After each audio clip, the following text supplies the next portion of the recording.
man ist nicht nur am Berg oder am Gipfel, sondern man ist auch für sich selber einen Schritt weiter. Und das ist vielleicht oder für mich die Faszination Berggehen. Die hat so ein Gefühl für den Schnee. Lawinen kennen sie, spürt sie. Dann werden gewisse Dinge wieder klar, wenn man da einmal geschwitzt hat.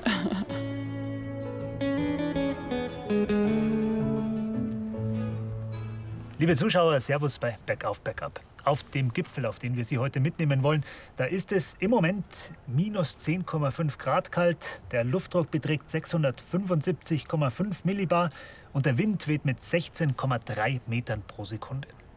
Ja, und das weiß ich deshalb so genau, weil auf dem Gipfel des Hohensonnblick ein großes Observatorium und eine Wetterstation stehen, deren Daten man jederzeit live im Internet abrufen kann. Aber der Sonnblick hat noch viel mehr zu bieten als diese Wetterdaten. Er ist ein stolzer 3000er mitten im Herzen der Hohen Tauern und ein beliebtes klassisches Ziel für Skitourengeher. Die Gipfel der Goldberggruppe stehen im Sturm der Elemente. Dort wollen wir hin.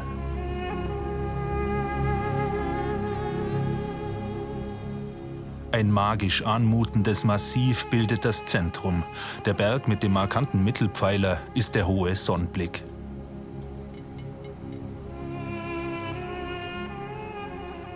Und der Anblick wirkt wie ein Magnet. An Tagen wie diesem, wenn nach Schneefall die Sonne rauskommt, brechen sie in Scharen auf. Der Sonnblick und der höhere Nachbar, der Hocharn, sind Idealziele für ambitionierte Skibergsteiger. Binnen kurzem zeichnet die typische Aufstiegsgeometrie die weiße Weite.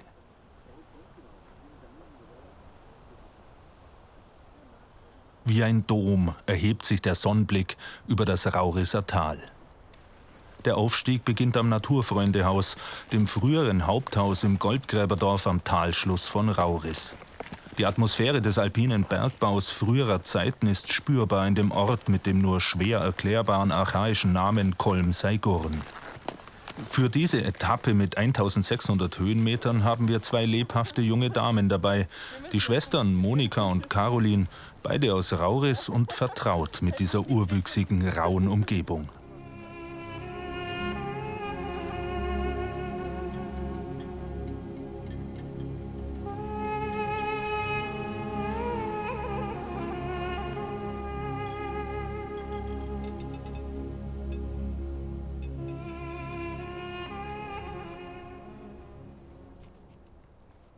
So schön habt ihr es auch selten, oder? Ja, Wahnsinn. Also das Wetter. Wie schnell geht es normalerweise rauf? Oh, es kommt ganz drauf an, wie es uns gefreut. Ja, man sollte ja was davor haben auch. Also der Genuss sollte ja nicht raufrennen. Es geht ja um den Moment genießen. Caroline ist Deutschlehrerin an der Handelsakademie. Monika studiert Wirtschaftsrecht. Aber beide leben im Tal und haben im Sommer die alte Almwirtschaft der Familie wiederbelebt. Von dort aus blicken sie immer auf das Observatorium und die Schutzhütte am Gipfel, unser Tagesziel, von dem uns 1600 Höhenmeter trennen. Ein erstes Steilstück ist die sogenannte Maschinengasse. Hier lief bis ins 19. Jahrhundert die Seilbahn, die die hochgelegenen Erzgruben mit dem Tal verbunden hat. Trotz dieser Industriegeschichte ist Rauris heute eins der natürlichsten Täler im Salzburger Land. Reste vom Rathaus, der einstigen Bergstation. Im 16. Jahrhundert sollen hier bis zu 3000 Bergknappen gearbeitet haben.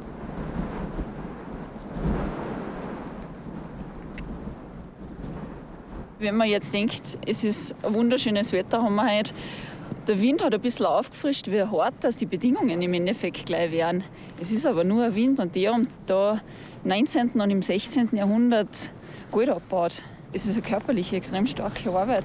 Und vor allem hat der Sonnblick generell hat irgendwie schon unsere Heimat ein bisschen geprägt, sage ich jetzt mal. Das ist unser Hausberg, ein bisschen, steht ganz majestätisch vor Rauris.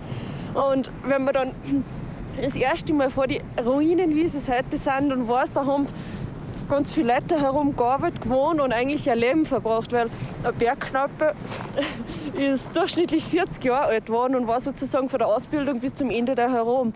Und so ist eigentlich Rauris, ist nicht nur dann der Wohnort, das ist Heimat, das verbindet schon ein wenig mit der Geschichte auch. Jetzt laufen da schon die Kältetränen da. Das ist ein bisschen spannend, weil der Berg ist hart und ja, dann ist Schiene. Es ist Berg ist ja was Spannendes, was ins Berg muss man Minne. sich verdienen, oder? Ja, genau. Der auffrischende Wind entwickelt sich zum Föhnsturm.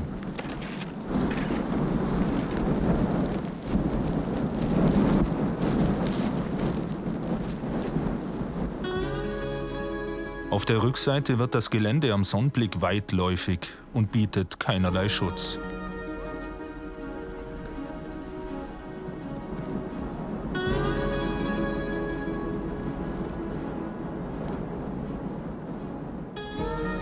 Nur das Dach der Reuacher Hütte ragt aus dem Schnee. Was im Alpenvorland als laue Luft ankommt, wirkt hier am Alpenhauptkamm, wo der Föhn entsteht, als eiskalte Urgewalt.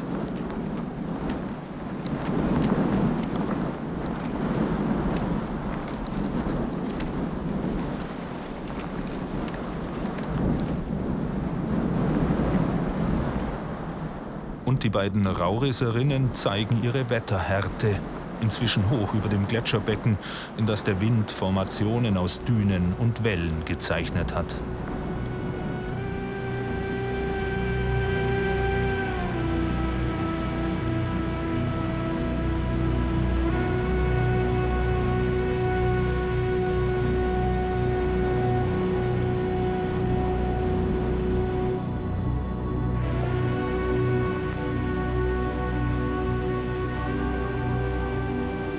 Auch nach 1200 Höhenmetern geht Moni wie ein Uhrwerk und ist in ihrem Höherstreben kaum zu bremsen.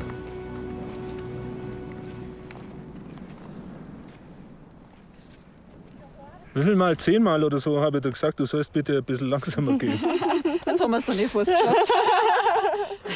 Das ist der Zielsprint. Aber das ist, wenn man ans Berg geht, ergreift, gell, da kann man nicht mehr anders. Da sehe ich den Gipfel und da sehe ich die Landschaft und da schauen wir die Gegend an und da denke ich mir einfach, da muss ich rauf, gell. Da kann ich gar nicht mehr anders. Das ist so, ich meine, das ist echt gut. Ich ziehe eigentlich ein bisschen mit. Absolut, vielen Das, Dank. das ist vielleicht auch der Ehrgeiz, der was uns oder irgendwie einer auch im Leben öfters mal begleitet, wo man sagt, man setzt sich Ziele und denkt, ja, wie konnte ich da hinkommen und plötzlich hat man es dann erreicht und man ist nicht nur am Berg oder am Gipfel, sondern man ist auch für sich selber einen Schritt weiter. Und das ist vielleicht oder für mich die Faszination Berggehen, was einfach so was richtig Besonderes macht. Man geht jeden Meter, man geht auf die unterschiedlichen Berge und mit jedem Meter, mit jedem Berg wächst man einfach weiter. Und das nicht nur vielleicht jetzt konditionell gesehen, sondern auch einfach im Leben. Weil man hat sich die Meter beinhart verdient, man ist drauf gewachsen und dann sieht man halt teilweise im Leben, wächst man mit dem auch weiter und man sieht gewisse Dinge dann gar nicht mehr so tragisch, wo man vorher vielleicht gedacht hat, na Halleluja, das ist ja ein Wahnsinn. Da werden gewisse Dinge wieder klar, wenn man da mal geschwitzt hat. So wie der österreichische Psychologe Viktor Frankl Bergsteigen als Askese betrachtet hat. Eine Übung in Selbstdisziplin, Geduld und Ausdauer gegenüber der Größe des Berges. Mit dem Zittelhaus und dem Observatorium genau auf dem Gipfel. Und da ist Luna, die Mischlingshündin. Kennt ihr den? Ja, ein Hermann seiner ist das. Das ist der Gebirgshund. Also der schlägt jeden Menschen. Luna, die zum Wirt in Kolmsey-Gurn gehört, sucht sich jeden Morgen eine Gruppe, mit der sie hochsteigt und dann abends wieder andere Leute, mit denen sie hinunterläuft. Vermutlich hält sie hier alle Gipfelrekorde. Und Caro ist zum ersten Mal im Winter oben. So.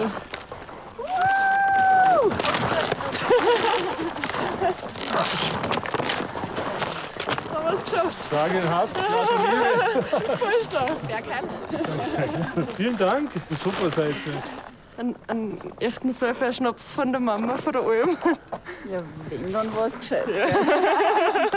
Prost. Prost. Super.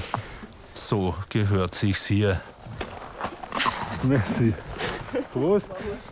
Prost, Moni, danke. Da gibt's wenig Schönes, gell? Also sowas da jetzt. Da voll Wahnsinn. Auf 3100 Metern stehen wir direkt über dem Raurisser Tal mit 360 Grad Blick. Gegenüber der noch etwas höhere Nachbar, der Hocharn, unser morgiges Ziel. Die Hochalmspitze, die Tauernkönigin. Die Ostalpen erscheinen als vom Sturm aufgewühltes Gipfelmeer.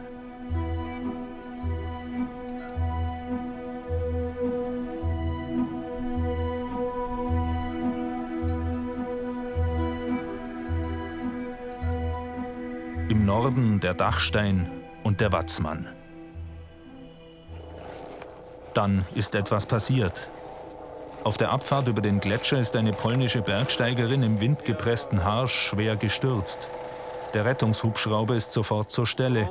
Sie wird mit einem gebrochenen Bein ausgeflogen.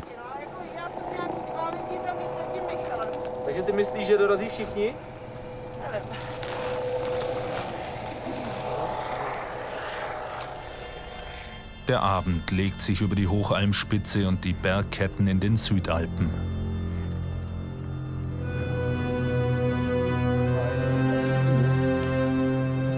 Ja, schön ist. Ja, Wahnsinn, gell? So was hat man auch nicht alltag, gell?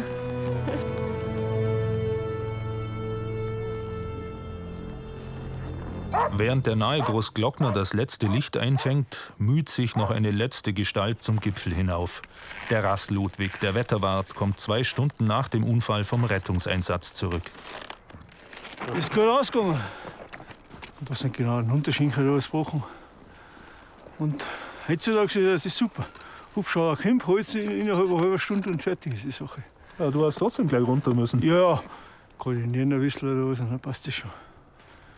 Aber wenn ich wieder zurechne, vor 30, 40 Jahren ist es ganz anders gewesen.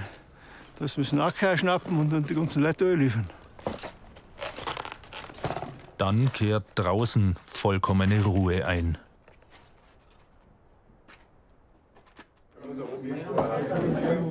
Das Zittelhaus zählt zum erlesenen Kreis der hochalpinen Gipfelhütten.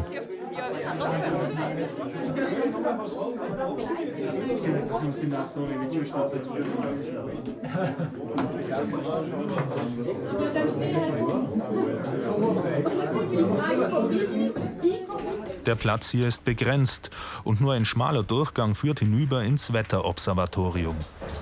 Das ist der Raum. Servus, Luke. Alles auch. Servus, Luke. Servus. Was willst du nicht sagen? Neugierig sind wir. Echt? Einmal schon Lust. Jetzt Einmal ist schon es das weiter. Wetter. Ja, da geht. Da sieht man jetzt genau das, was wir auch Genau, da ist irgendeine Aufstiegsspur drauf oder was. Und die Leute, die sind weggefahren, Richtung Raues, Lienz, ein Panoramablick, was der 160 Grad Das geht die ganze Nacht. Das kannst du die ganze Zeit anschauen. Zum Beispiel siehst du jetzt aus die Lienz oder die Lienzer Dolomiten. Was war denn heute los mit dem Wind eigentlich? Ja, im Prinzip ist der Südwind schon vorausgesagt gewesen, aber Minimum. Aber wir sind halt, was der Alpen Hauptgraben und da ist halt der Fallwind. Also, ob Sie gemerkt haben, beim Raufgehen und der, ist, Allerdings. der wird unter ums Dreifache stärker halt, weißt du. Heute steckt der Bau voll modernster Technik. Der Sonnenblick zählt zum globalen Netz der Atmosphärenforschung. Schmutzpartikel werden in dieser herausgehobenen Lage ebenso gemessen wie Sahara-Staub und Klimagase. Die Datenreihen reichen hier bis ins Jahr 1886 zurück. Und meiner Meinung nach ist selber nur der schönste Job, wenn es auch früher hart gewesen ist, auch die ganze Sache. Ziemlich einfach. Ja, einfach und alles. Und heutzutage ist halt alles ein bisschen modern geworden. Und der Fortschritt ist halt eingegangen in die ganze Technik darum. Aber trotzdem ist es ein wahnsinnig schöner Job.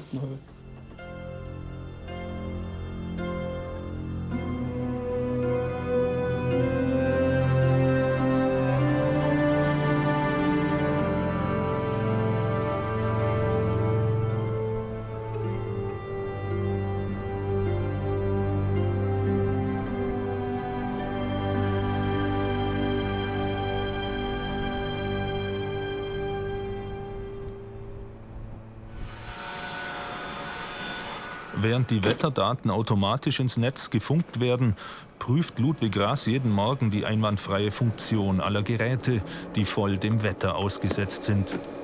Das Strahlungsmessgerät, mit dem die UV-Strahlung und die Dichte der Ozonschicht gemessen werden.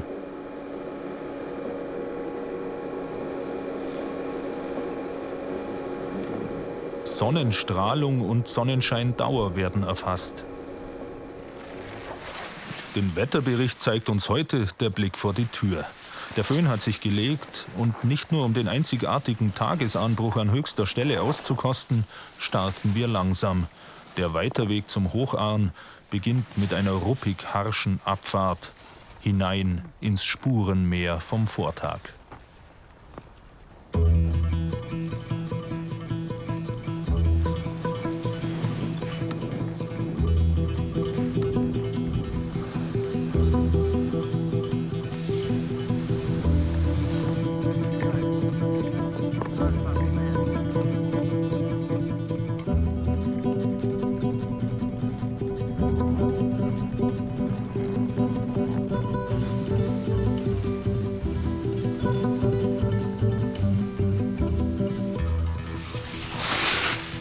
Es geht erstmal um das Bergmassiv herum, in eine Gegend, die Goldzeche heißt und dabei 700 Höhenmeter Richtung Tal.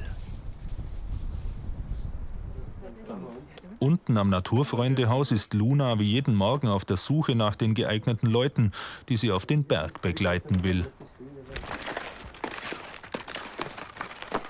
Diese hier sind es nicht. Der Hausherr ist Hermann Meislinger. Als Hirterbur ist er hergekommen und in Kolmseigurn geblieben. Auf dem Weg zwischen Sonnblick und Hocharn, da kommt man an einem Gebiet vorbei, da heißt alles Goldzeche. Ja, da war einfach überall Goldbergbau. Überall. Das Dauergold, da haben einmal im 15. Jahrhundert 10% des damaligen Weltgoldvorkommens abgebaut worden. Trotz Amerika. Ist da am meisten abgebaut worden. Die Hüttwinkelache war schon in Römerzeiten bekannt. Hermann will es uns zeigen.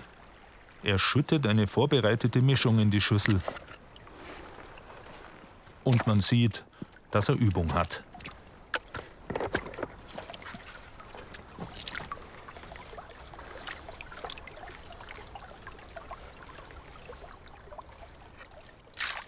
Schau, da bleibt das Gold am Boden. Siehst du das da? Da ist schon Gold. Die Goldwaschkurse sind der Renner im ehemaligen Goldgräberdorf. Speziell im Sommer für die Kinder ist nicht. Gell? Wobei das der Fakt ist, wenn eine Familie kennt und sagt, geh weiter, Hermann, sagen wir mal das Gold waschen, sag ich ihnen das, mit den Beuteln, die ich habe da. Und dann sage ich nachher, jetzt könnt ihr mal selber ein bisschen waschen im Bach. Gell? Da ist nichts drin, nie viel zumindest. Und die Kinder hören bei rauf und gehen spielen, gell? Und die Erwachsenen waschen weiter. Gell? Das ist die Magie des Goldes, das ist der Goldrausch. Der erwachsene normaler Mensch, wenn der herkommt, hat eine Schüssel in der Hand und weiß, im Bach könnte was drin sein. Der hört nicht mehr auf. Steht da im Wasser und die Kinder schreien, fahr mal heim, Papa, fahr mal heim. Nichts waschen, ein bisschen waschen. Das ist der Goldrausch, wirklich. Aber ob da nicht doch etwas schimmert? Im 19. Jahrhundert schon war es mit dem Bergsägen, also mit den Funden, vorbei. Geblieben ist das heutige Naturfreundehaus mit Luna. Aber ich habe mir gedacht, ich habe jetzt eine Zeit für sie. Wenn sie im Berg aufgehen mag, soll es gehen, weißt du. Die hat so ein Gefühl für den Schnee. Lawinen kennt sie, spürt sie. Hey Luna, du bist die Beste. Ob das jetzt die richtigen sind? Sagt der Weg? Ja. Auf geht's. Die 1600 Höhenmeter warten.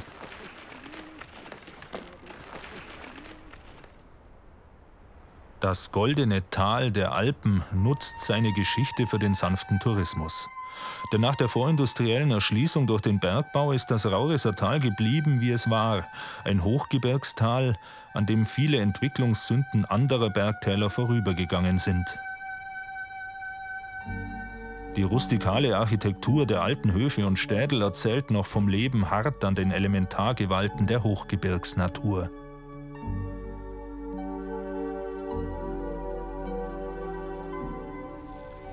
Hoch droben queren wir ein vom einstigen Gletscher zugerichtetes Hochtal unter dem höchsten Berg von Rauris, dem Hocharn. In der rohen Urgesteinslandschaft hat das Eis fast schon spielerische Formen hinterlassen.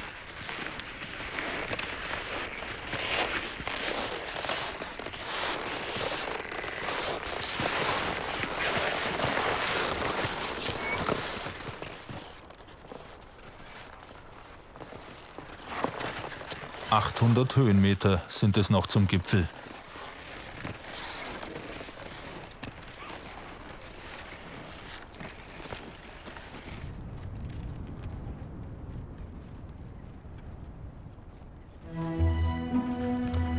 Mühsam erklimmen wir wieder die Höhe des Sonnblicks und queren dabei das Gebiet der Goldzeche.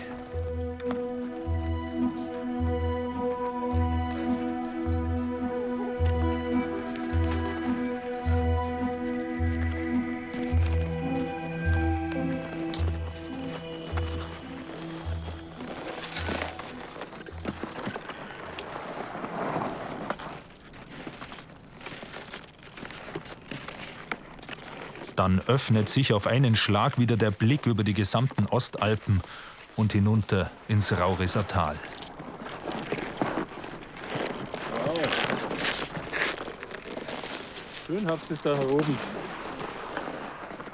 Mehr Himmel als Erde und die Alpen wie Wellenkämme. In solchen Momenten werden andere Dimensionen von Raum und Zeit erlebbar. Zeit, die sich im Gehen hinzieht, in kleinen Schritten. Nach den 1600 Höhenmetern vom Vortag sind wir doch ein bisschen müde. Und die Aussicht ist perfekt. Man könnte doch... Man könnte doch auch jetzt sagen, hier ist der Gipfel. Na, wenn man nicht oben war, dann hat man den Berg nicht geschafft. Und im Prinzip ist ja so der Gipfel, der muss ja ein bisschen weh da. Und bis jetzt hat es ja noch nicht so weh da. Also die letzten Höhenmeter brauchen wir schon noch. Wenn man den höchsten Punkt erreicht hat, dann hat man das Ziel wirklich auch erreicht. Und dann kann man sozusagen das Hackerl drunter setzen. Und das Hackerl ist für den Kopf so wichtig. Warum? Weil das macht dann stärker. Man hat es wirklich geschafft. Da kommt nicht jeder rauf. Da muss man schon was leisten, um den Punkt da zu erreichen. Und das ist wahrscheinlich auch das Wissen, dass das nicht jeder schafft. Dass man einfach weiß, okay, man hat jetzt diese Etappe mehr noch im Leben überwunden. Und für mich ist dann schon nochmal das Gipfelkreuz für jeden Berg, werde ich mir für jeden Einzelnen merken, weil das ist dann schon, das gehört dazu. Man weiß, wie es ausschaut, man weiß, was draufsteht. Und das muss man schon gesehen haben dann. Es bleibt keine Wahl. Weiter geht's im Breitwandkino der Ostalpen an einem jener Tage, an denen einem die Welt zu Füßen liegt, wie man so schön und treffend sagt. Ganz oben in der Goldberggruppe in den Hohen Tauern.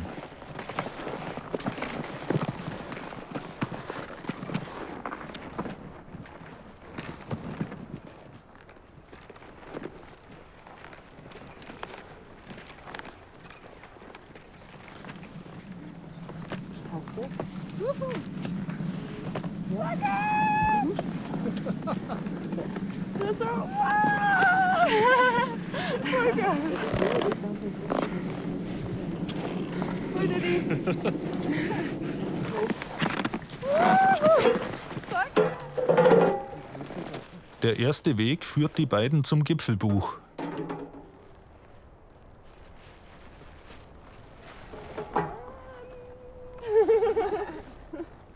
Hoch an, 3254 Meter. Da hat schon herum. War das jetzt wieder Erstbesteigung? Ja, wir zu zweit waren wir gemeinsam noch gar nicht herum. Ja. Gell? Unsere gemeinsame Premiere.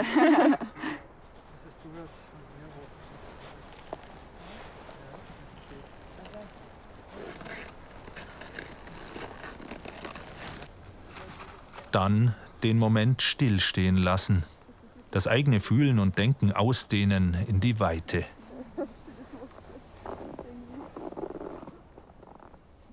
Ist so ein Tal nicht ein wenig eng für so aktive junge Frauen? Na, man kann ja hoch hinaus in die Berge. Das macht es aber wahrscheinlich ja genau. Und ich finde eher, dass man, wenn man wo in einem flachen Gebiet ist, so Richtung hinaus zu quasi, da fühle ich mich ein bisschen verloren, weil eigentlich ist es ja so, da sieht man nichts. Wenn man da in der großen Stadt steht oder so, da sieht man das nächste Haus und das war's. Und bei uns sieht man ein ganzes Areal voll Berge, die ganze Goldberggruppen und eigentlich macht ja das viel mehr als wir im Flachland so einmal. Also was gibt euch das Tal? Heimat, sage ich mal ganz viel. Schon. Und ihr bleibt da? Ja, wir sind auch beide in der Musikkapelle. Also recht weit weg verschlagen wird es uns nicht. Wobei der berufliche Horizont schon ein bisschen weiter gefasst wird. Und das ist auch schön so, sage ich mal. Aber heimkommen, da man immer wieder. Da nimmt man gerne ein bisschen Fahrtstrecken in Kauf, Genau. dass man dann wieder zurückfahren kann. Genau, dass man das Wochenende Erlebnis mit den Skitouren, mit den Bergen hat. Genau.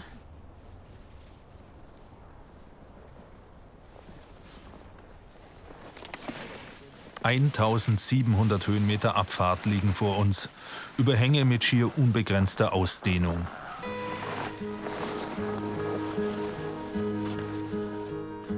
hinunter ins Tal, wo auch die Alm liegt, die sie im Sommer bewirtschaften. Es ist das große Finale dieser zweitägigen Paradeskitour.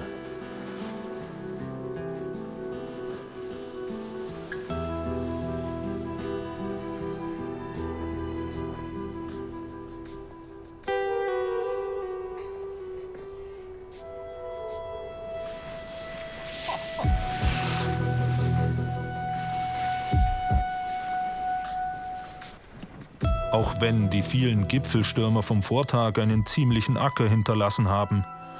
Aber es ist nicht nur dieses freie Dahingleiten im weißen Raum, sondern auch die buchstäbliche Erfahrung des von den Elementen geformten Berges. Wir streichen über die Abhänge, Mulden und Kuppen.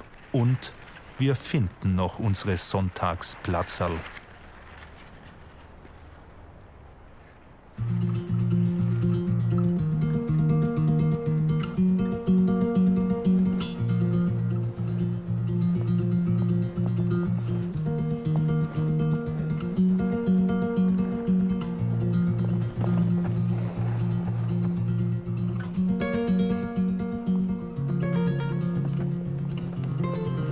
Monika und Caroline gehören zu denen, die die vielschichtigen Aspekte des Tales in ihrem Fühlen und Denken mittragen und leben.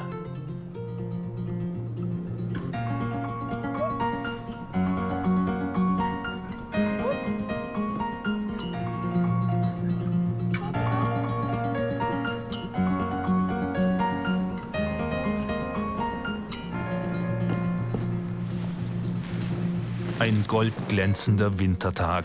Wir sind fündig geworden im goldenen Tal der Alpen. Aber nicht durch das Schürfen im Bach, sondern auf dem Weg über die Gipfel.